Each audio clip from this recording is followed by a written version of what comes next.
Okay, good afternoon once again. Nandito kami tatlo sa aming Squawky Anthology. May na-discover kami isang kakaibang insekto na sa Pilipinas lang matatagpuan.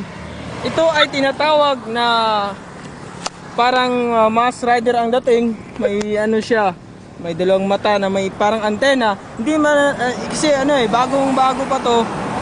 Ika nga ni Kuya Kim, ito yung isang insekto na mahilig kumakain din ng kapwa insekto.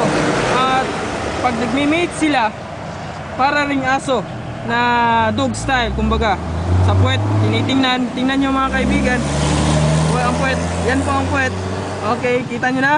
Yan ang mismo, lumalabas yung mga dumi. Well, itong insekto na to ay bihirang-bihira lang ang matatagpuan sa Pilipinas.